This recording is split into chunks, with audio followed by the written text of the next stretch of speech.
everyone, and welcome back to Fit Talk. It's your favorite female host, Charmaine And JX. Yeah, and today we're going to talk about a very important topic. Guess what it is? Recovery.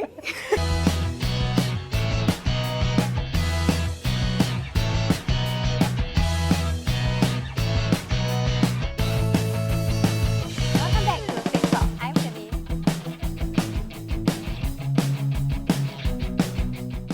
So recovery is like becoming the new hype among like people who are doing endurance sport. So you see a lot of people doing like using massage gun, going for cold plunges, and what else are there? Using the boots, all these recovery things, right? Yeah, so do these things actually help you in your recovery, or are people just doing it because it's popular? We have a very cool guest today. Hi, I'm doing my post-workout ice bath. I have 54 seconds left. I'm shivering. So today we have a very special guest with us. We're going to welcome our student athlete, Xuan Jie, with us. And she's actually a duathlete as well as a Singapore team athlete. Welcome. Welcome, Xuan Jie. So I started duathlon in late 2022 and I'm eyeing for the SEA Games 2025 duathlon. Maybe you can share actually how you got into like the sport. During COVID-19, I picked up like running with my dad, and then running was a bit boring then, and then we just like cycled around islands in Singapore, like chill. And that's how you like went into cycling as well. I started picking up running myself after that because I really just enjoy like the solitary, and it's like therapeutic, and then and I started becoming competitive. Oh wow! Do you still train with your dad now? No, we stopped. I think we stopped like almost 3 months after COVID because like I have to run back and like pick him up again, and then it got a bit tiring, so we stopped. So you then continue on your own. Yeah, but he always goes down to all my races. Yeah. Oh, so That's very nice. So we also understand you're studying to be a physio. You're in year 1, I understand. Yes, I'm in my 3rd trimester in year 1 at SIT. With the right person to answer our questions today. We'll see how much 1 year has taught me. But definitely you have like more answers than we have. Yeah. Okay, so we have a first question today. I think I'll let Jia Xuan ask the first question. Okay, so you do endurance sport, right? I just want to ask, like, what does real recovery mean to you as in the context of endurance sports? Yeah. For endurance sport, I think for me, most importantly would be sleep. I make sure to sleep about like 7 hours a day. Yeah, and then next would be definitely nutrition. So like your electrolytes, and then post-workout, like what you replenishing yourself with, and then pre-workout as well. And then next would be like understanding recovery doesn't mean like just you stop all your exercise, but I think active recovery really helps. So you try to go like easy on easy days as well. And then lastly, I think understanding your body, because if you don't like take the sufficient rest you need, you might risk having injuries because you don't let like your your muscle fibers like recover properly. Then it would really have potential getting injured, and I think that's the last thing endurance athletes would want to like suffer. So all these are like basics, right? Like the 101 of recovery. Foundations of it. Like sleep. I think sleep is like very underrated, right? Sometimes like we don't even have enough sleep, and then we go for a run. Like I think those are very important for recovery in general. But what about like, because endurance sports is like very long, right? Like what do you think is like the most important? Is there like one thing that's most important in endurance sports for recovery?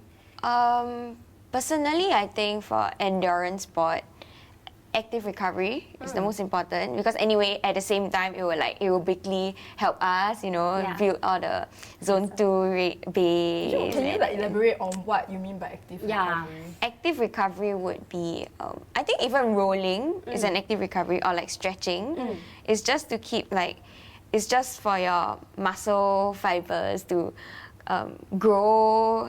It helps your blood circulation as well. So you go for your easy runs. If it's easy enough, you won't generate more lactic acid or anything. So it will help your like blood circulation to flow and then bring the metabolic waste like to clear them out. Yeah. To dispel it. Yes. Other correct. than rolling and like your easy runs, right? Are there any other activities that are also like considered active recovery? Yeah, like common ones, you know, like maybe like swimming. Oh yes, like anything is. I think like running, swimming, even cycling. Like even I do that because like as a duathlete, like I also have to get in like my bike mileage and all. I think having like maybe after a hard workout day, like today, then I had a hard workout today. Then tomorrow morning I'll probably do like an easy 30 minutes on the bike spin. How would you define like active recovery for different people? Probably just based on your heart rate. I think that's a good gauge. Okay. Or maybe from your like relative perceived effort. I think that's also pretty good. Like you just make sure you keep it about like 1 to 2 or 3 at most. Relative perceived effort. Okay. Yes. Can you explain Like a little bit little more? chart. So basically, 0 is like, I just learned this today in school. Oh, okay. Oh no, I think I forgot. Learning No, I together. remember I told my teacher like 10 was I'm gonna die, but no, he said it's wrong. So 10 is like max effort. Max effort. Yes, Okay. and then 0 would be like no effort. No like, effort. Yeah. Okay. Is walking considered 0? Maybe for a 1. certain people it might be difficult. Like maybe a grandma would think, walking is about like 3. Okay. So But it maybe varies for from us- individual to individual. Yes, correct. So you need to like gauge it yourself. But yeah, I think you just make sure you are able to like you don't feel tired doing it. Yeah. Okay. So that would be active recovery. So what will happen if we don't take rest days or we don't recover? Yeah, like all these basic things, like let's say, like you said sleep, right? So what if I don't sleep enough and then I just go? Like how bad can it be? Yeah, like is it? Maybe you wanna share like, is it really that bad? If like let's say I just really don't sleep for a week, like I don't sleep much for a week, and then I just keep going for, like. hard Intervals. sessions, yeah, and no rest days. Like I maybe you can think- share a little bit scientifically what does it really do to our bodies? I think your body is not able to recover. Unable, like the muscles are not like your muscles won't be ready. And then to like take on all the hard sessions, and then you might risk like injuries as well. During sleep, you will there's muscle growth and repair of your muscles. So if you don't get like sufficient sleep, there isn't like any repairment going on. Physically, you also feel very tired and fatigued, and then you feel lethargic as well. So it will be like difficult to get through the workout, and you probably like start hating running. That might be the reason why most people don't like running. Yeah, so you were saying that some people actually start to hate running, right? Because they Yes. continuously overtrain. So Jiaxue, I actually have a question for you. I know that you did like a 30-day, is it 30 days? 28. 28 days Very specific. of like continuous running. Maybe you can share more about that. Okay, so for context, right? I tried to run for 28 days in a row without like any Oh rest my days. gosh. It wasn't a very pleasant experience. Like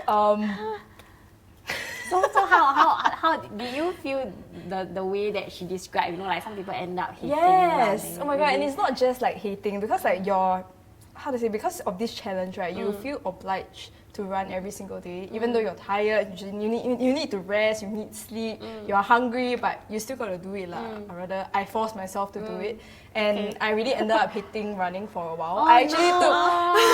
I think I took at least like a 3-4 weeks break after this whole challenge. I just pivoted to the gym after that.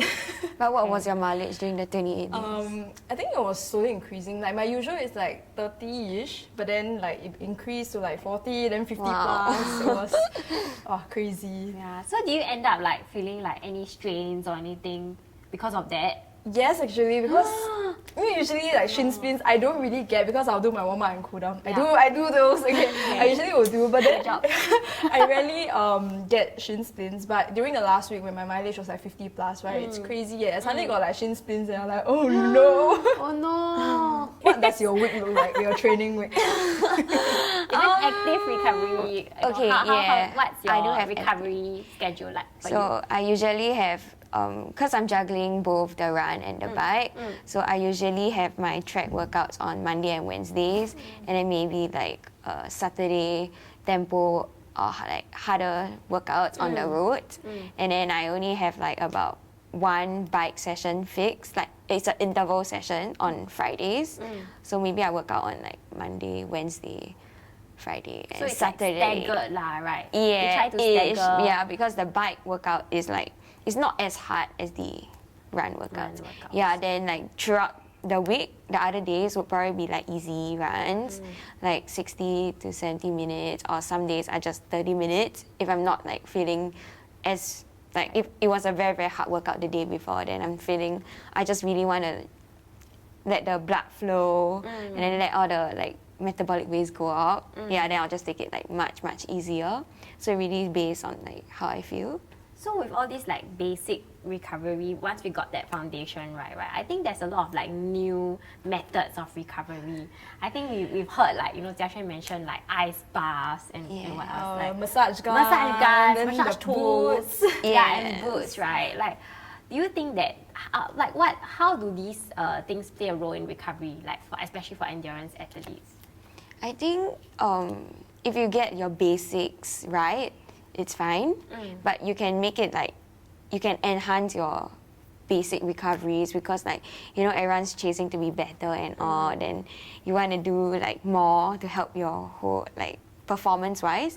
I think doing all the like cryotherapy, like ice bath and ice plunges are fine, because they help with like your muscle pain and soreness, help to increase recovery. But What's the science behind Yeah, it? like of course I know for someone who, let's say for a friend who has no knowledge about this, right? They see people like just going into the ice and then like getting themselves like into some ice bath. Like, how what is should the- they be inside? Yeah, Are they why? supposed to come in and Yeah, out? and or- how does it actually like help a endurance athlete? Like maybe you can say like the science behind it.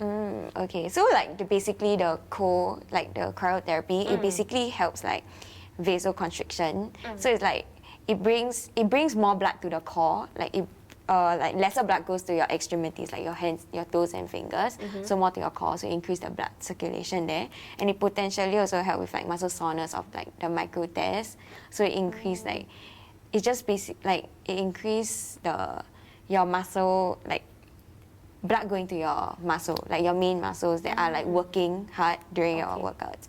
Yeah. How long are you supposed to be inside? Yeah. Actually, not very long. I mean, like recently we went to like this ice bath place, and then we just soaked in for about like 3 minutes out. Yeah, only 3 minutes. This is not only, it's quite long. It feels like every second is like 1 minute. I'm not sure if like people have very good like tolerance to the cold or anything, but I don't think you have to soak it for very long, because we only do it for like shorter intervals. Yeah. So intervals, you mean you have to come out and just Yeah, we come out. become and normal then you go back again, then go back Yes. in? Oh, oh my Yes. gosh. So like, okay, you are saying like it helps with the recovery. Like, Yeah. what's the benefit of it? Like, is it because you will recover faster for your next run, or like, how does it help an endurance athlete in terms of performance? It will definitely help with your next run, but you're not gonna perform well like right immediately, because your strength, your balance, everything would be like, Be like shivering, right? yeah, like you're just not fit to do it, like do any like form of high performance things like right after the like cold therapy, but you can do it like later on, maybe like a day. So what about like heat therapy? Why do people go to like ice and like heat at the same time? Like some people, I don't know, they go to the sauna and then they go to like ice. Yeah, I know people do like the interval of cold and Yes. hot, Yeah. and then you just keep rotating amongst it. But yes, like the heat would bring about like, would stimulate blood circulation. But apart from that, like, cause it might be a bit pricey, I believe, because not everybody have like Access to yeah, it, right? correct. Yeah. So even like daily, you know, our stretches, or you also mentioned about like the massage gun, or like ball foam rolling is also really beneficial. Like, I feel like a lot of people tend to skip their recovery. Yeah. Like, especially after like let's say after the run, then you're just very tired already, you just want to go and eat. Then you just totally forget about the cool down part of it, right? Do you think it's also because like there is this grind culture that we see on social media where like people, what is that phrase called? Pain is Pain is gain. Yeah. Pain is, Yeah, something like that. Or like Just pain is true temporary, friends, Shaba is forever, this kind of thing. Like, I used to have that mentality. Like, I love aches. Like, you know, muscle ache Like, or feels like whatever. you're Then making progress, "Wow, right?" So very shiok. Like, you know, you work so hard. But after a while, you gradually realize, like, no, it's not going to help. Because the next day, when you start running, it's like, oh, why do I feel like so terrible? Yeah. You know, because you're not supposed... Like, if you actually did your like cool down, your recovery properly, you aren't supposed to feel that much of a sore or achiness, and you just feel very terrible for that workout. Yeah. And then you continue, you just like, oh, grind again, yes, I go again, and I feel sore again today. Then the next day, you just keep like Accumulating, snowballing, like- yeah, and you just feel worse and worse and worse. Basically, if you don't recover well enough, right, you're not gonna perform for like the harder days. Like I used to always think like you go hard every single day. Like even on your easy runs, you want to go fast, you know, like you want to hit like 4:30 pace or something. every run is a PB race. But after a while, like I realized like that's not very efficient because. Easy days are supposed to be easy for your hard days to be hard enough. Like if you're not going easy, Nice word. Yeah. It's not there's like no Correct. like nothing distinguishing your heart and your emerging trends in the recovery scene. So I think another example like I want to discuss is about massage guns. Like how do they help with recovery? Or even like a sports massage, right? Like how does that help with recovery? I know it helps with your muscle tension. So massage like you probably massage like the place that you're really sore at. So it will release all your muscle tension or like any inflammation at the area, and then it will bring like basically you also help with your like blood circulation. Actually, all So of blood them circulation are, is very important. Yeah. Yes, correct. And even I know like even active recovery is helping with your blood circulation because like you know when your muscle contracts, right, then your blood vessels and like all your arteries are like being pressed on. So you'll just like your blood will just like, really flow. Seems like all these new trends are actually useful. Like, for example, the cold plunge, ice bath, and the massage gun. These two are helpful in recovery, right? So have you seen any like useless recovery trends online or like just the things worst. that don't make sense online about recovery? Maybe I haven't seen, Okay. but I'm just like sometimes I think people might like portray like all these ice bath and ice plunges in a wrong manner, like online because maybe like Wrong as in what? Like maybe you must go, is it? Like or you have to go every day, that kind of thing. Or they stay inside for very long. it feels like people are portraying it as like a place where you like have fun and play, which is a Oh, right. bit because I think there's a purpose behind it, and I think everybody should really understand like how and like it benefits us instead of just like going there Just for doing it fun because and, like, other people are for doing it. fun. Yeah. Make sure each of us are actually recovering properly. Yeah. But you need to know That's like true. you're not spreading like wrong information or like false like beliefs and all. Yes. So what kind of false beliefs or wrong information have you heard? I believe like you know runners are competitive. Then you'll be like, oh, let's be competitive in like the ice plunge, and then you all want to stay in there for like whoever stays the longest.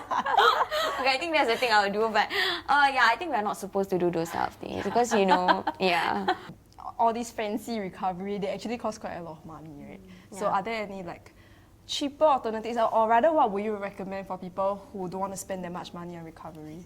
Even our little like trigger balls and foam rollers are like sufficient enough.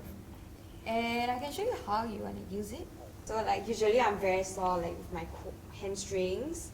Then I'll just like do, it's more like a trigger area. Then you just like go around the area. So you feel it there. Yeah. So how long are you supposed to do this for? Actually not really long.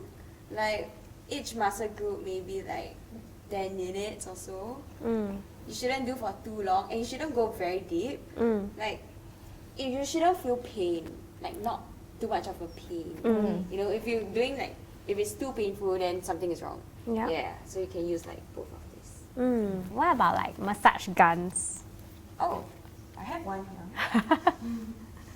Ta-da. Put it at like a muscle group that you're targeting, and not for too long. Probably like 2 to 5 minutes for each muscle group. Then you just put at the area. It will probably be like a smaller area that you feel like tight or sore at. Then you just put it there, and then you massage.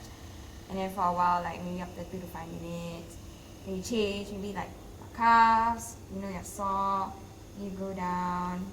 How will you decide like whether to go low or high intensity?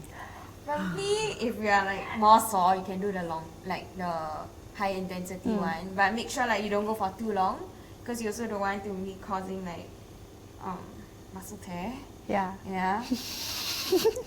I mean like people can get injured from like Huh? Really? from Hey, rolling. Aza. I know someone who got injured from rolling. From rolling?